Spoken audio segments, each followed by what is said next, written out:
Hello जी hello. कैसे हो आप सब लोग? Welcome to cafe ice family. और आज जो टॉपिक हम डिस्कस करने वाले हैं उसका नाम है अग्नि 5 मिसाइल।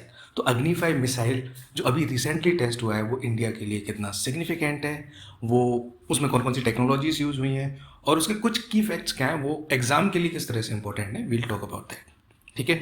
और ये इंपॉर्टेंट क्यों है? देखिए, UPSC loves asking question on India's missile technology.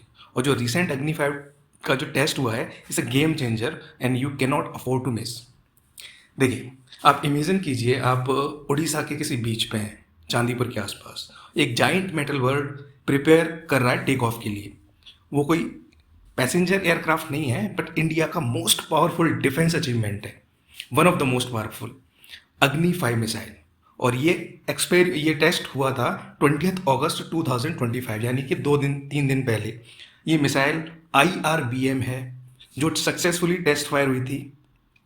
IRBM क्या होती है, इसके साथ साथ और भी कई टेक्नोलॉजीज क्या हैं, वो हम बस आगे डिस्कस करने वाले हैं। IRBM का वैसे मतलब होता है इंटरमीडिएट रेंज बैलिस्टिक मिसाइल। इसके बारे में आपको ब्रीफ ओवरव्यू दे दूंगा मैं कि शॉर्ट की रेंज कितनी होती है, मीडियम की, लॉन्ग जो कि इंटरकॉन्टिनेंटल बैलिस्टिक मिसाइल्स हैं उनकी क्या होती है, और इस IRBM की तो हम बात करने ही वाले हैं। अब देखिए, यहाँ देखिए, आपको इस स्लाइड पर दिख रहा होगा, छोटे छोटे से फैक्ट दिख रहे होंगे। इसका और डिज़ाइन डेवलपमेंट किसने किया है पूरी मिसाइल का? DRDO, defence research and development organization. इसको कैरी आउट किया है, यानी कि इसको पूरे टेस्ट को कैरी किसने किया? Carried out by strategic forces command, SFC। जब हम देखो DRDO के बारे में बात कर रहे हैं तो you have to remember the motto line. Prelims में कई बार पूछ ली जाती है ये, बलस्य मूलम विज्ञानम। ये अगर आपको याद रहे तो ठीक है, वैसे यूपीएससी प्रीलिम्स में इस तरह का क्वेश्चन पूछा गया है। लोकेशन मैंने बता दी है, आप यहाँ पे मैप पे देख सकते हैं एक रेफरेंस के लिए, क्योंकि कई बार रीसेंट लोकेशंस एग्जाम्स में आ जाते हैं। वो एक मैप भी दे देंगे, आपको कहेंगे कि A या 1 या 2 3 ये कौन कौन सी लोकेशन है, आप मिक्स एंड मैच करिए। राइट, तो आप लोकेशन देख लें, integrated test range Chandipur Odisha. DRDO ने ऑपरेशनल और टेक्निकल पैरामीटर्स को वैलिडेट किया। वैलिडेट का मतलब ये है कि उसने रीचेक किया, वेरीफाई किया और देखा कि सब कुछ ठीक से हो रहा है कि नहीं। तो लेकिन ये ऑपरेशनल और टेक्निकल पैरामीटर्स क्या हैं, ये भी हम आगे डिस्कस करने वाले हैं। So let's begin with the key facts. देखिए, अग्नि 5 को इस तरह से आप समझिए कि प्रोटेक्टिव शील्ड है इंडिया के लिए। न्यूक्लियर कैपेबल मिसाइल, यानी न्यूक्लियर कैपेबल मिसाइल का मतलब ये होता है कि ऐसी मिसाइल्स जो न्यूक्लियर वॉर हेड को ले जा सके किसी टारगेट तक। ठीक है। और ये 5,000 किलोमीटर, लगभग अराउंड 5,000 किलोमीटर तक ट्रैवल कर सकती है, यानी कि इसकी रेंज जो है 5,000 किलोमीटर तक की है। ठीक है, यानी कि लगभग पूरा एशियन कॉन्टिनेंट और कुछ पार्ट्स यूरोप के और अफ्रीका के इस रेंज में आ सकते हैं। इसको एक मैप के थ्रू भी मैं दिखा दूंगा आपको। अच्छा, जब हम IRBM की बात करते हैं तो उसकी रेंज होती है, जैसे अग्नि 5 की जो रेंज है वह 3,000 से 5,000 किलोमीटर तक। 5,500 वैसे मानते हैं, बट 5,000 के अराउंड अपनी अग्नि 5 है।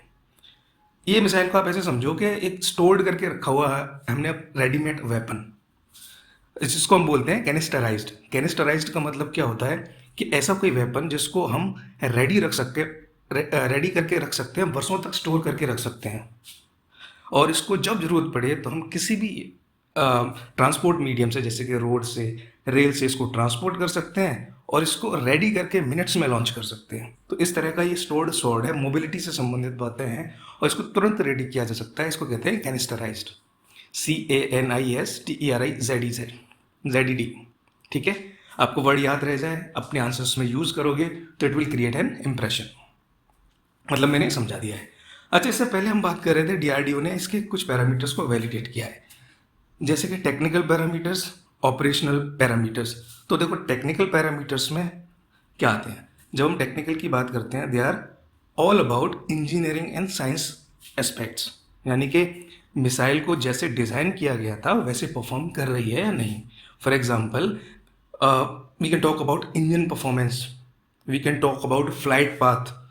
हम रेंज की भी बात कर सकते हैं कि हाँ, इतनी रेंज के लिए हमने डिज़ाइन किया, क्या वो उसी रेंज तक पहुंच पा रही है कि नहीं। पेलोड कैपेसिटी, कितना पेलोड हमने डिज़ाइन किया था, कितना पेलोड तो ले जानी चाहिए, उतना पेलोड ले जा पा रही है कि नहीं। ठीक है। नेविगेशन एंड गाइडेंस सिस्टम, तो जितने भी इंजीनियरिंग और साइंस से रिलेटेड एस्पेक्ट्स हैं वो टेक्निकल पैरामीटर्स हैं। ऑपरेशनल पैरामीटर्स के बारे में बात करूं तो ये बात करती है combat conditions, war like conditions. ठीक है, बैटल कंडीशंस में वो कितनी स्मूथली रन कर रही है मिसाइल। जैसे कि रिलायबिलिटी, यानी कि हर बार जब हम लॉन्च करते हैं सिचुएशन में इसको, तो क्या ठीक से लॉन्च हो पा रही है। मोबिलिटी कैसी, यानी कि एक जगह से दूसरी जगह तक ले जाना वॉर लाइक सिचुएशन में क्या आसान है या डिफिकल्ट है। ठीक है, रेडीनेस, यानी कि can it be quickly prepared and fired when needed. Accuracy कितनी है, यानी कि बहुत ऑफ टारगेट जा रही है ये, या फिर टारगेट के 2-3 मीटर्स विद इन रह रही है, फ्यू मीटर्स। तो ये सारी चीज़ें हैं ऑपरेशनल पैरामीटर्स में हम देखते हैं। अगर इन शॉर्ट में हम देखें तो ऑपरेशनल पैरामीटर्स का मतलब है बैटलफील्ड यूज, और टेक्निकल पैरामीटर्स का मतलब है इंजीनियरिंग परफॉर्मेंस। ठीक है, अब यहाँ पर बार बार एक वर्ड आ रहा है, ballistic missile. Most of you would know about this, but जिनको नहीं जानते मैं क्विकली ब्रीफ ओवरव्यू दे देता हूँ। बैलिस्टिक मिसाइल को एक तरह से आप ये समझो कि सामने कोई काफ़ी दूर पे कोई पर्सन खड़ा है, मैं इसको क्रिकेट बॉल को फेंक के वहाँ तक पहुँचाना चाहता हूँ। तो मैंने हवा में बॉल फेंकी, आप इमेजिन करो पहले हवा में बॉल ऊंचे तक जाएगी एक थोड़े से प्रोजेक्टाइल पाथ में, हाईएस्ट पॉइंट तक रीच करने के बाद फिर वो एक सर्टेन पाथ में वो गिरने लगेगी और पर्सन तक पहुँच जाएगी। ठीक है, तो एक आर्क लाइक फॉर्मेशन बनाएगी, जिसका जो पाथ होगा बॉल का वो आर्क लाइक फॉर्मेशन है। तो movement here you can see is in projectile motion. यहाँ देखिए आप, यानी कि टॉप पर पहुंची, फिर ग्रेविटी के इन्फ्लुएंस में नीचे आने लगी अलोंग द पाथ। तो इससे क्लियर है कि बैलिस्टिक मिसाइल वो मिसाइल्स होती हैं जो शुरुआत में इनको पावर या एनर्जी दी जाती है, और उसके बाद यानी लॉन्च होने के बाद ये एक मैक्सिमम डिस्टेंस तक जाती हैं। देखिए, इनको लॉन्च जनरली 45 डिग्री के एंगल तक किया जाता है, जिससे कि वो मैक्सिमम डिस्टेंस तक जा सकें। तो हाईएस्ट पॉइंट तक पहुंचने के बाद यहाँ पे एक फ्री फॉल पाथ को फॉलो करती हैं under the influence of gravity. और ये कन्वेंशनल हों वॉर हेड्स हों या न्यूक्लियर वॉर हेड्स हों, लंबी दूरी तक, लॉन्ग डिस्टेंसेस तक ये ले जा सकते हैं बैलिस्टिक मिसाइल्स। दूसरी हमने बात की थी इंटरमीडिएट रेंज क्या होती है। देखिए सिंपल है, रेंज का मतलब है कि एक मिसाइल कितनी दूरी तक जा सकती है, और इंटरमीडिएट रेंज बैलिस्टिक मिसाइल का मतलब होता है कि 3000 से लेके 5500 किलोमीटर्स तक जो मिसाइल जा सकती हैं वो इंटरमीडिएट रेंज की होती हैं। अब देखिए, अग्नि 5 मिसाइल की जब हम बात कर रहे हैं वो IRBM में हमने कहा था। यहाँ पे आप सामने दिख रही पिक्चर्स को देखिए, देखिए ये एक रिप्रेजेंटेटिव इमेज है, एक्यूरेट नहीं है, बट एक रफ आइडिया देने के लिए आपको दी हुई है। इंडिया के आसपास का जो रेड सर्कल है ये देखिए, है ना, it will give a rough idea to you that how long Agni 5 can travel, how far अग्नि 5 कैन ट्रेवल, यानी कि डीप चाइना में भी जा सकती है, पाकिस्तान तो खैर पास में ही है, एशिया कॉन्टिनेंट के बहुत सारे कंट्रीज कवर कर लेती है, most of the countries, Europe को भी टच कर लेती है। तो अग्नि 5 की इतनी रेंज है। अभी हम बात कर लेते हैं classification of ballistic missiles by range. देखिए, मैंने पहले भी हल्का सा बताया था आपको कि शॉर्ट रेंज बैलिस्टिक मिसाइल्स होती हैं। यहाँ आप देखिए टेबल में, देखिए पूरा आपको लिखा हुआ है कि short range, medium, intermediate range और इंटर कॉन्टिनेंटल। तो रेंज भी बढ़ती जाएंगी, शॉर्ट में अप टू 1000 किलोमीटर्स तक, मीडियम में 1000 से 3000 तक, इंटरमीडिएट में 3 से 5.5 और above 5500 kilometres would be called inter continental ballistic missile. इनके साथ में एग्जाम्पल्स भी हैं, आप अगर याद कर पाएँ तो प्लीज़ याद कर लीजिएगा, एटलीस्ट इंडिया वाले तो आप याद रखने की कोशिश करें। तो इंडिया के पास अभी ऑफिशियली कोई भी इंटर कॉन्टिनेंटल बैलिस्टिक मिसाइल नहीं है, हालांकि अग्नि 6 है वो प्रपोज्ड है, और IRBM जो अग्नि 5 का भी लॉन्च है, इसका पोटेंशियल भी 6500 तक किया जा सकता है। तो ये भी इंटर कॉन्टिनेंटल बैलिस्टिक मिसाइल की लगभग बाउंड्री को टच करके आ रही है। तो अभी ऑफिशियली ICBM नहीं है, राइट। अब देखिए कुछ फैक्ट्स और देख लेते हैं कि सॉलिड फ्यूल से पावर होती है ये, और 3 स्टेज में, 3 स्टेज याद रख लो, इतना काफ़ी है। कौन सा फ्यूल है, कैसे है, वो याद रखना जरूरी नहीं है, ठीक है। अब इसमें एक बहुत इंपॉर्टेंट है MIRV टेक्नोलॉजी। अग्नि 5 में MIRV टेक्नोलॉजी है। पहले MIRV का फुल फॉर्म देख लेते हैं, multiple independently targetable re entry vehicle. I am again repeating, multiple independently targetable re entry vehicle. इसको समझने के लिए आप सिंपल ये समझो कि देखो, एक नॉर्मल मिसाइल है वो एक वॉर हेड ले जा सकती है और एक ही टारगेट को हिट करेगी।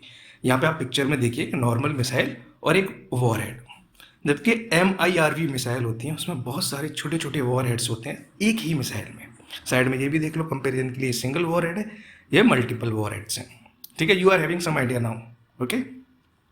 Now when the missile reaches the space, it splits into different warheads. यहाँ देखिए अलग अलग वॉरहेड में स्प्लिट कर रही है मिड कोर्स में, और हर एक जो वॉरहेड है वो डिफरेंट टारगेट की तरफ जाता है, यानी कि इस एक मिसाइल में मैं मल्टीपल टारगेट को डिस्ट्रॉय कर सकता हूँ। यहाँ पे क्लियरली विजिबल है ये।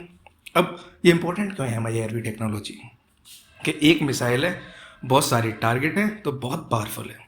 दूसरी बात यह है कि कोई एनिमी अगर रोकने के लिए, एनिमी नेशन रोकने के लिए एक काउंटर मिसाइल फायर करता है, तो वो एक टारगेट वॉरहेड को टारगेट करेगा, दो को करेगा, तो देयर आर पॉसिबिलिटी कि कोई उनमें से मल्टीपल वॉरहेड में से कोई एक वॉरहेड अपने टारगेट पर लग सके, तो इसको ये लीथल बनाता है। एफिशिएंट यानी कॉस्ट इफेक्टिव भी होती हैं ये, कि बहुत सारी मिसाइल्स भेजने की बजाय हम एक ही मिसाइल में मल्टीपल वॉरहेड्स अटैच कर देते हैं, जो कि वो सिमिलर काम करेंगे। तो ये रिसोर्स के लिए भी एफिशिएंट है, ठीक है, ऑप्टिमल यूटिलाइजेशन भी है। तो सिंपल एनालॉजी है कि नॉर्मल मिसाइल है, मान के चलो उसमें एप्पल रख दिया आपने, तो एप्पल डिलीवर कर रही है वो रिक्वायर्ड लोकेशन पे।